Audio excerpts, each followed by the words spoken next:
Well, on this Saturday morning, we are continuing to follow breaking news out of Iran, where the U.S. and Israel carried out military strikes in multiple cities there this morning.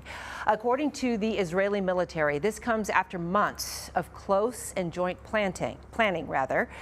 Israel said that the strikes targeted Iran's supreme leader, president, and head of the armed forces. U.S. officials say they are planning for several days of attacks after the strikes.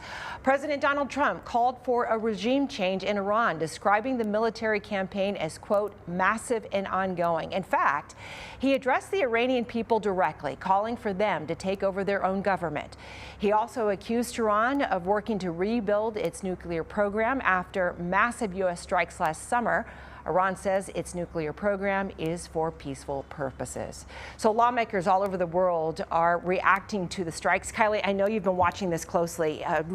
Do we have any new reactions this morning? We do, and we're going to start with Arizona Senator Mark Kelly posting on X a short time ago, talking about his reaction to the strike, saying after promising to keep America out of war and instead focus on lowering costs for families, Donald Trump has launched a large-scale military operation against Iran. He goes on to say, we've seen this playbook before. Obviously, I'm not going to read this entire statement, but at the end, he says the Senate needs to come back to Washington immediately and do its constitutional duty. Meanwhile, Republican Congressman Abe Hamadeh also commenting this morning. He posted a short time ago, in a dangerous world, we must stand shoulder to shoulder with our allies after the suicidal regime of the Islamic Republic of Iran. America first does not mean America alone. And we're also hearing from Senator Ruben Gallego. He posted earlier this morning, Congress hasn't voted. No president gets to drag working class Americans into another war without authorization. Bring the Senate back. Take the vote. Speaking of the Senate, another longtime senator also commenting this morning.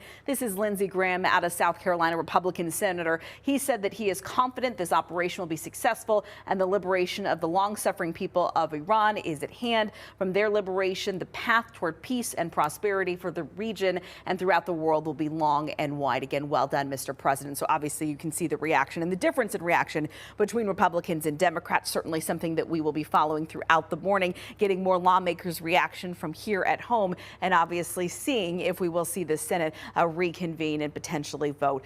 So that's something that we will be keeping an eye on here on Arizona's Family. Gina. No doubt about it. The Middle East, Washington, D.C., we're watching things closely. But